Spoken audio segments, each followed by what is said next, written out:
He found her at sunrise, small, fragile, swaying from a mesquite tree.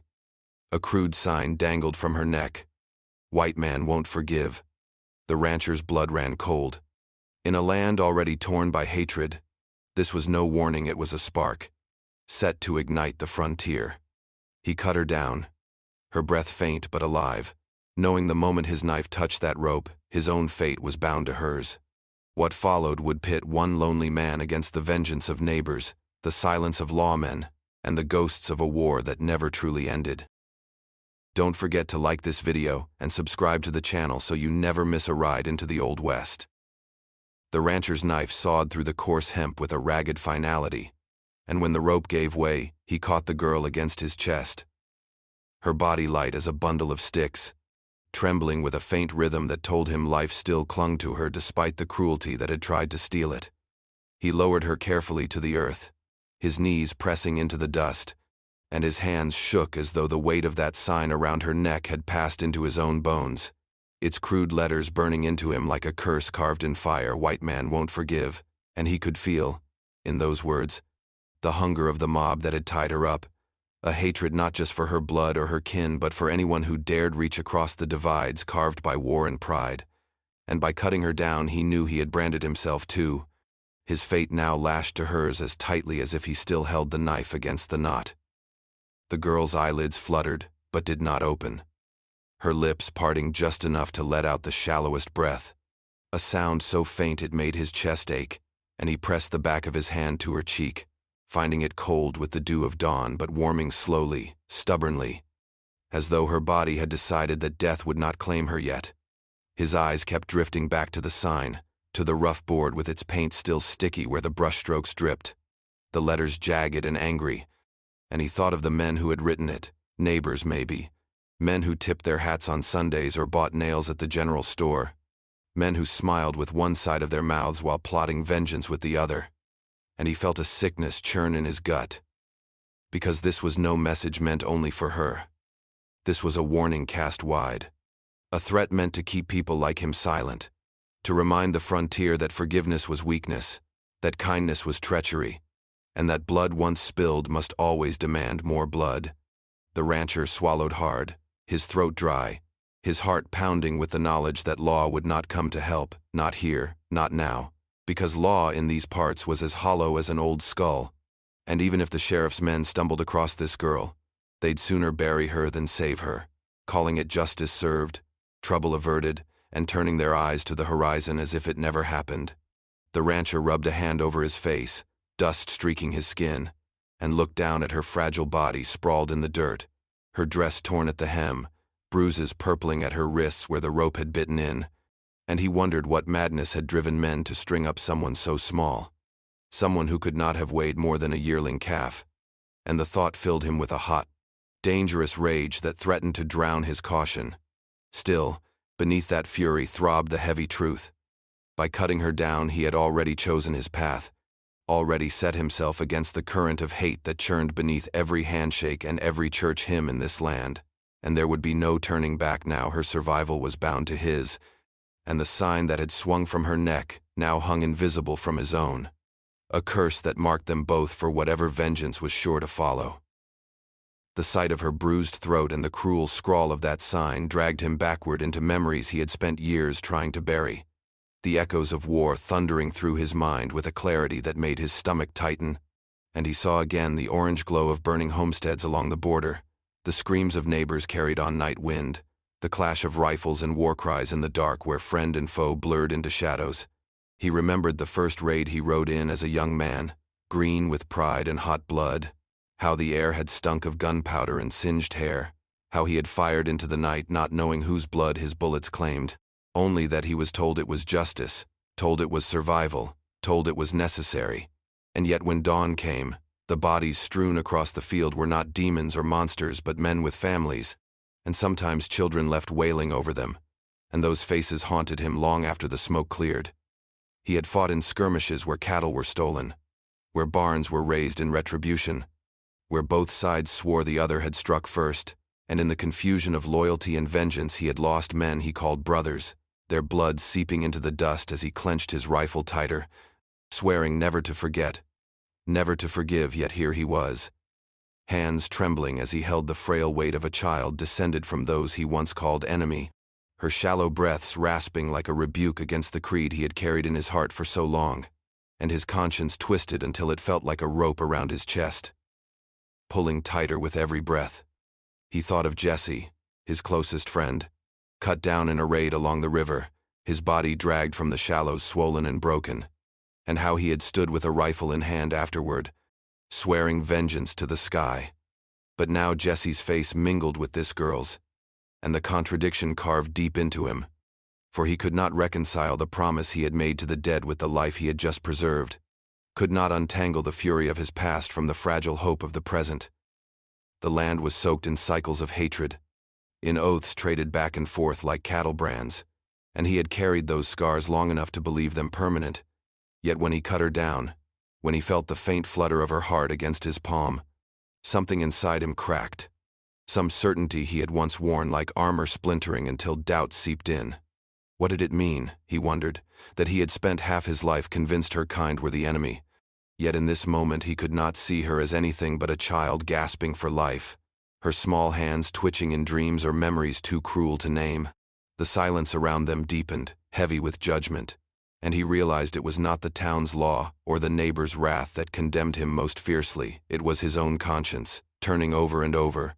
asking if he had the right to carry both vengeance and mercy in the same heart, if by saving her he had betrayed the ghosts of his past, or if, at long last, he was beginning to atone for them. The rancher had laid her on a pallet near the barn wall, his coat draped over her thin frame, and he kept watch through the long, brittle hours of morning, listening to each shallow breath as though the rise and fall of her chest were the only rhythm keeping the world from sliding into silence. When at last her lashes flickered and her eyes opened, he braced himself for the look he had seen before on the wounded, the wild panic of prey snared, the animal fear that clawed at whatever hand reached to help, but what he met instead shook him more deeply than a scream ever could. Her gaze, steady despite the bruises that darkened her skin, carried not terror but something sharper, quieter, a defiance that spoke louder than any plea. It was not the defiance of a warrior, for she was small and weak, her body trembling beneath the weight of exhaustion, but the defiance of one who had already endured too much and still refused to break, a flame cupped against the wind, fragile yet unyielding. And in that look he felt his chest tighten as though she were pressing her whole story against him without words, the weight of it crashing into him like a storm waiting to be unleashed. He could not understand her tongue, but her silence was no void. It was filled with memory, with loss, with accusations she could not voice but which burned in her eyes, and he found himself looking away, shamed, because he feared that if he held her gaze too long he might see reflected not only her suffering but his own part in it, the years of hatred he had carried, the raids he had ridden, the bullets he had fired into nights where faces blurred, but consequences remained. She moved her lips faintly, shaping sounds too faint for him to catch, and though the words slipped past his understanding, he knew they were not words of begging or gratitude but words meant to anchor herself, to claim her place even here in his shadow, as if to say, "I am still here, no matter what they did, no matter what you think of me." The rancher swallowed hard, his throat dry, and wished for the first time in years that he had learned her people's speech, for he longed to bridge the gulf between them, to tell her that he had not cut her down for pity but because something in him could no longer stomach the weight of rope and hatred. Yet he feared even if he could speak her language, his words would falter before the storm that brewed behind her eyes. He busied himself with simple tasks, wetting a cloth, setting it gently against her throat where the rope had burned, pouring her a sip of water and holding it to her lips, but all the while her gaze never wavered, never softened, and he felt it press deeper into him, stripping away the layers of silence he had wrapped himself in since the war. By the time her breathing evened out again, her lashes falling closed in a sleep laced with pain, the rancher sat back against the barn wall and realized that he was no longer carrying her alone. She was carrying him too, forcing him to face the storm he had spent years avoiding. And though she had not spoken a single word he could understand, her eyes had told him enough. The rope had not broken her spirit, and if he chose to stand with her, it would mean standing against every ghost of the frontier, both his and hers. By the time the sun dipped low and painted the sky in hues of copper and blood, the rancher had already felt the day stretch taut with unease, his every chore performed with one ear cocked toward the horizon. And when the faint thunder of hooves finally rose from the distance, it was not unexpected but no less heavy in his gut. 3 riders crested the ridge, their silhouettes long against the burning sky, and as they drew nearer, the rancher's breath caught when he saw their eyes fall, not on him, but on the crude plank nailed to his fence, "White man won't forgive," the very sign he had ripped from the girl's neck now displayed like a curse carved into his land. And though he had not put it there, someone had, sometime during the long hours of tending her wounds inside, and the meaning was plain. Whoever had strung her from that mesquite was not done, and they wanted the whole world to see where their warning now rested. The riders slowed as they passed the fence line, their faces tight, their hats low, muttering words sharp enough for him to catch, though carried on the wind. "White man won't forgive," spoken with both a sneer and a kind of fatalistic dread, as if the phrase were not merely an accusation against the girl but a prophecy against him. A reminder that by cutting her down he had crossed into territory no one was meant to cross. The rancher stood on his porch, his rifle leaning casual but close against the wall, and though his jaw was set hard, his stomach twisted, because he could feel the suspicion already taking root, could see how quickly the wildfire would spread from 3 men's mutters to a town's certainty, how by morning the saloon would be thick with whispers of how he'd harbored one of them, how he'd spit on his own kind by choosing mercy, and how such betrayal could not stand.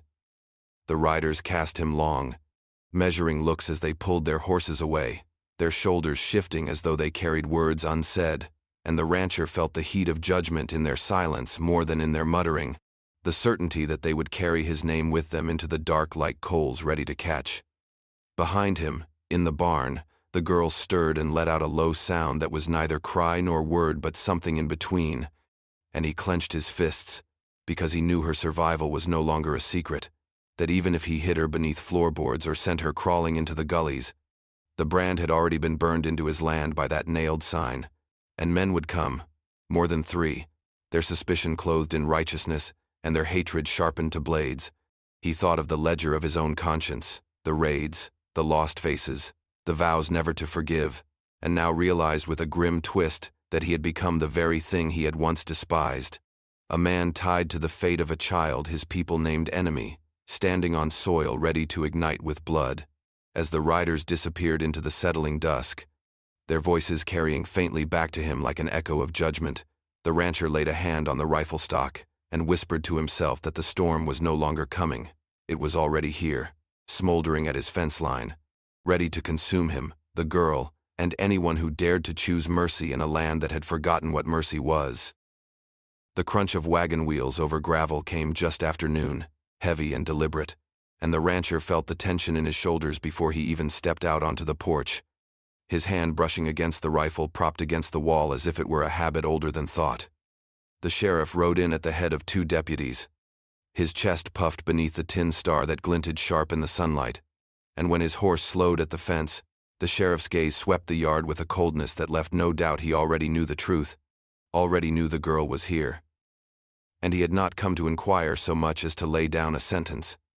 He swung down from the saddle, with the lazy air of a man used to being obeyed, his spurs jangling with each step as he approached the porch, and when he finally spoke, his voice was dipped in that familiar drawl, practiced smooth like a gambler's smile. But beneath the surface it was all steel and menace, the kind of tone that dared a man to test just how far the law's shadow could stretch. "Now, I hear tell you've been harboring trouble under your roof, rancher. Mighty kind of you, but kindness don't always keep the wolves at bay. Best you hand her over to us and be done with it, for this turns into something bigger than you can chew." The words sat heavy in the air, too calm to be anything but threat, and though the deputies behind him fiddled idly with their reins, their eyes never left the barn where the girl lay hidden, their hands hovering a little too close to their holsters as if eager for any excuse to act. The rancher forced himself to keep still, to meet the sheriff's gaze without flinching, though inside his gut burned with fury and dread, because here was the very embodiment of the curse carved into that sign law, not as protection but as cudgel, a weapon to finish what hatred had started, and he could almost hear the girl's faint breath inside the barn, feel her defiant gaze pressing against him even now, reminding him that to yield her up was not mercy but murder, wrapped neat in the trappings of order. He thought of the whispers in town, the riders who had passed the night before, the wildfire of suspicion already catching, and he knew that the sheriff was not simply warning him, he was laying out the script, giving him one last chance to play his part as a compliant man of the frontier, to prove he stood with his own kind, by betraying the child who had already suffered more than any lawman's ledger could reckon. The rancher's jaw clenched, his fingers twitching near the rifle at his side, and though he kept his voice low, almost even, it carried the iron of decision when he told the sheriff that trouble had already come, that he would not hand over what was not the sheriff's to take, and the flicker that crossed the lawman's face, something between a smirk and a promise, told him plain that he had just drawn his line in the dust. The sheriff tipped his hat slowly, eyes never leaving the rancher's, and with a voice quieter than before, but heavy with finality, said, "Then I reckon you best get your house in order, 'cause storms don't wait on stubborn men." With that he mounted again, his deputies following, and the three of them rode off with the kind of calm that only meant one thing: the real trouble was yet to come. And when it did, it would not arrive with talk, but with guns, fire, and the cold certainty of men who believed justice wore their badge alone. The night wrapped itself around the ranch, heavy and brittle, the kind of dark where every creak of timber and every rustle of wind felt like a warning. But inside the barn, the fire he had kindled in a shallow pit crackled low, throwing restless shadows against the beams. The girl sat close to it, her small frame hunched beneath his coat,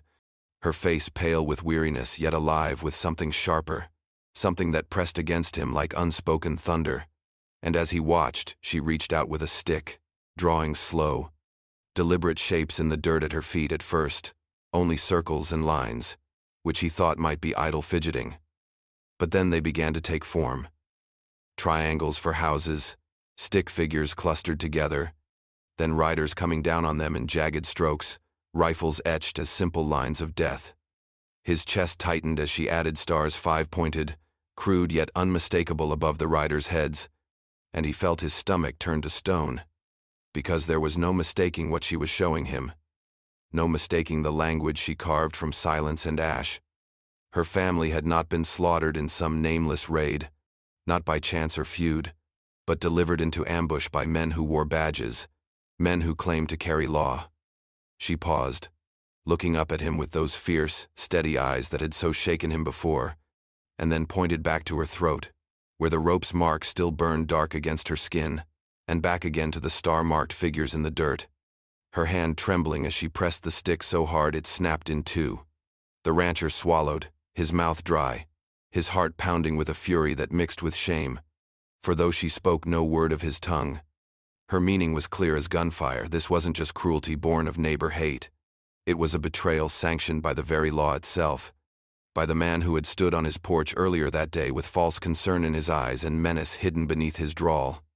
The sheriff's shadow, already long across this land, now loomed larger still, and the weight of it bore down on the rancher until he felt his ribs ache with the pressure. Because the truth she scratched into the dirt did more than condemn one man, it painted the whole badge as mask and weapon. The frontier's fragile idea of justice revealed as nothing more than a crooked ledger written in blood. The fire popped, sending sparks up into the rafters, and he watched her erase her drawings with a sweep of her palm, scattering the ash into nothing, and he understood that she had done so, not out of fear he would misunderstand, but because the truth itself was dangerous. If anyone saw her symbols, if anyone guessed she knew, her death would be sealed without hesitation. He wanted to reach out, to tell her he believed her, that her storm was his storm now,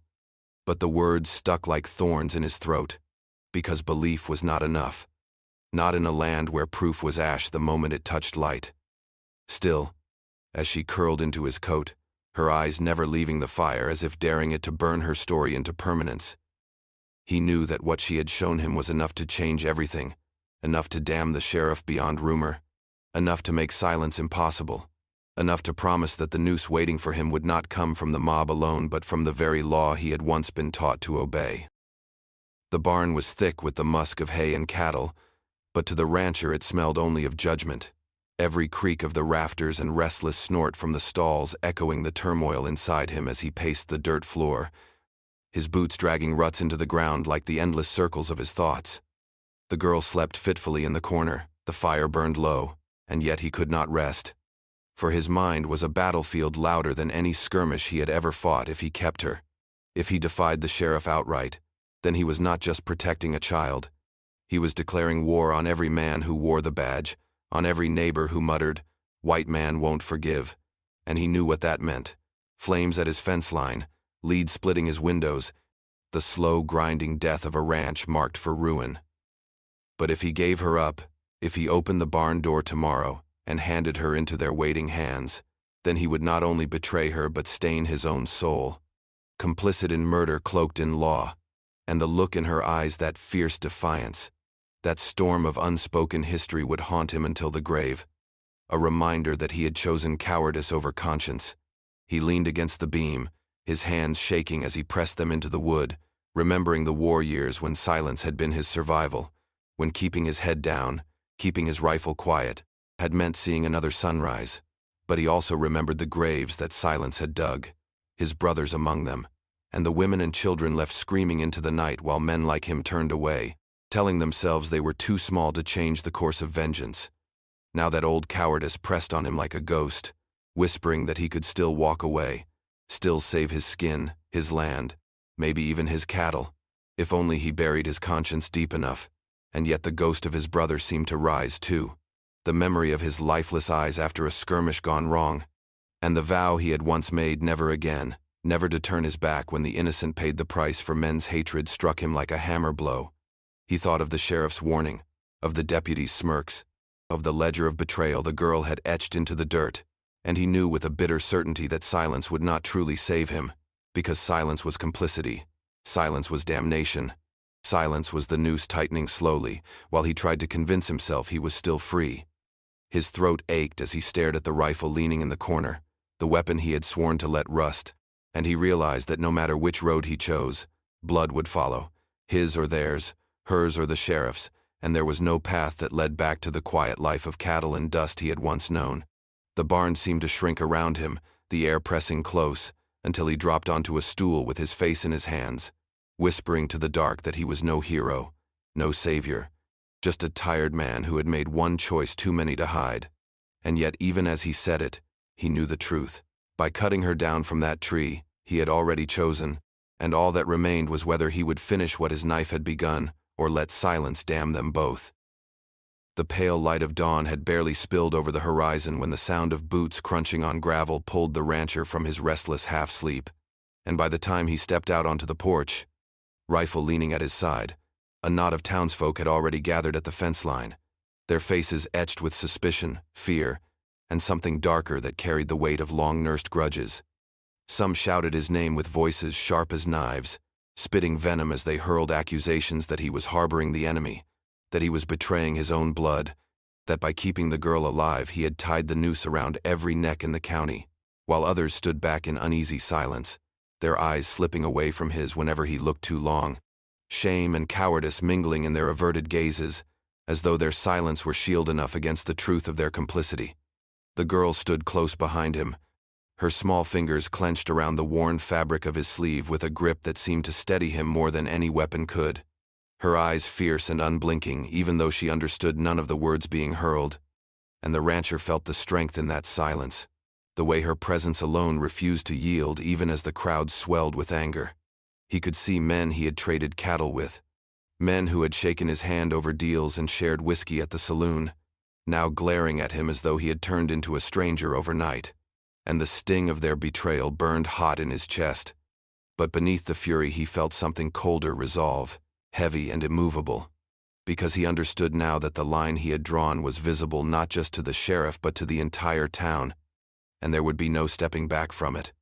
The voices rose like thunder rolling across the plains, a chorus of fear disguised as righteousness, and though some muttered half-hearted pleas for him to see reason, most spat words that dripped with hate, phrases like, "White man won't forgive," cutting through the morning air until it seemed the whole frontier was chanting it against him. Yet still the girl held fast to his sleeve, her small frame rigid, Her eyes locked on the mob with a defiance that belied her years, and he felt the storm building around them, thick and electric, the kind that broke not with rain but with blood. He raised his hand, steady despite the tremor in his chest, and spoke plain. His voice carrying over their mutters, he told them he would not hand her over. Not to the sheriff, not to them, not to anyone who thought law or vengeance gave them the right to murder a child. And though his words did not silence them, they cut through like a crack of lightning, drawing sharper glares and tighter fists, but also forcing some to turn away, to shuffle their boots in the dust as if ashamed of what they were demanding. Still, the storm was far from passing. Their eyes told him they would not forget this defiance, that the reckoning he had invited would not be long in coming. And as the crowd slowly dispersed, muttering promises that hung heavier than threats, the rancher stood unmoving on the porch, the girl's hand still gripping his sleeve, and he understood that her silence, her unyielding presence, was no longer just a burden he carried, but the very fire that now kept him standing against the storm gathering on every horizon. The sun had barely cleared the horizon when the sheriff rode back into the yard, this time not with 2 deputies but with 6, all armed, their rifles gleaming like cold teeth in the morning light, the horses stamping restless, as if they too felt the tension strung tight as a drawn bowstring. The townsfolk trailed behind in a loose cluster, some still muttering, others silent, their faces pinched with the kind of dread that came when men knew blood might soon stain the dirt at their boots, and the rancher, standing firm on his porch with the girl clutching his sleeve, felt the weight of every eye settle on him, as if the whole town was waiting to see whether he would break or burn. The sheriff dismounted slowly, deliberate in every motion,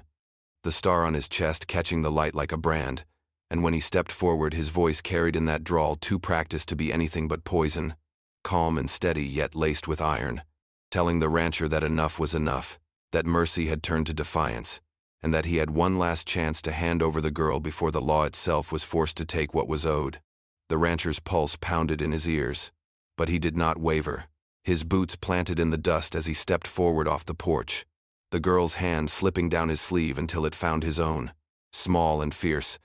her grip anchoring him when the weight of fear threatened to crush his ribs. His voice came low, steady, carrying more conviction than volume, and though it barely rose above the restless shifting of the crowd, it cut through the air like a blade. He would not surrender her, not to men who wore badges as masks for murder, not to a sheriff who had betrayed his own oath, not to anyone who thought rope and hate could pass for justice. The words seemed to stop time itself, the crowd drawing in a collective breath they dared not release, the deputies stiffening with fingers twitching near their triggers, and even the sheriff's practiced calm flickered for an instant as his jaw tightened, the smile slipping just enough to reveal the predator beneath. The girl said nothing, her silence more powerful than any plea, her eyes fixed on the sheriff with a defiance that mirrored the rancher's own. And in that charged stillness, the land seemed to hold its breath as well, the cattle in the corral frozen, the dust hanging suspended in the light, the wind dying to a whisper as if the frontier itself waited to see whether truth or lead would break the silence first. The rancher felt the weight of his rifle at his back, knew that one wrong twitch could send this gathering into a storm of bullets and screams, but he stood unflinching, voice firm once more as he told the sheriff plain, if law meant murdering children, then he wanted no part of law, and if justice meant silence, then he would speak loud enough to wake every ghost buried in this soil. And though no gun had yet fired, though the crowd still held its breath, everyone there knew a reckoning had arrived, and there was no riding away from it unscarred.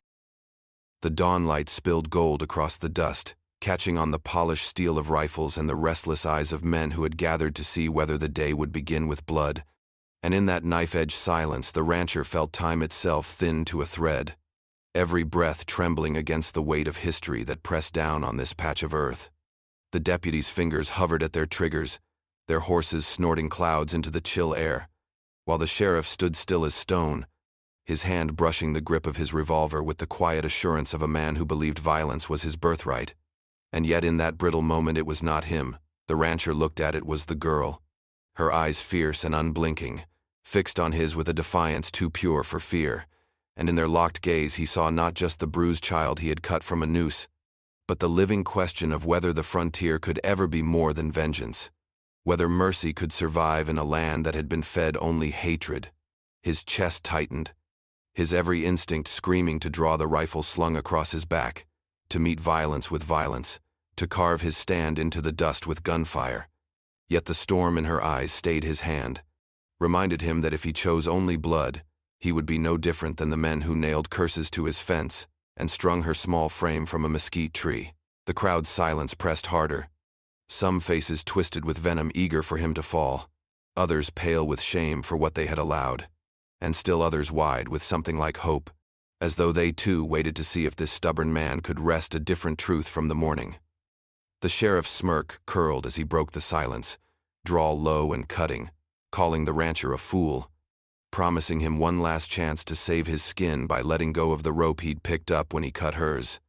But the rancher only drew in a slow breath, his voice steady as he spoke, no grand speech, no thunderous defiance, just the quiet, unwavering truth that if the frontier had no place for forgiveness, then it would devour itself until nothing was left but graves and ghosts, and he would not be the man to feed it one more innocent life.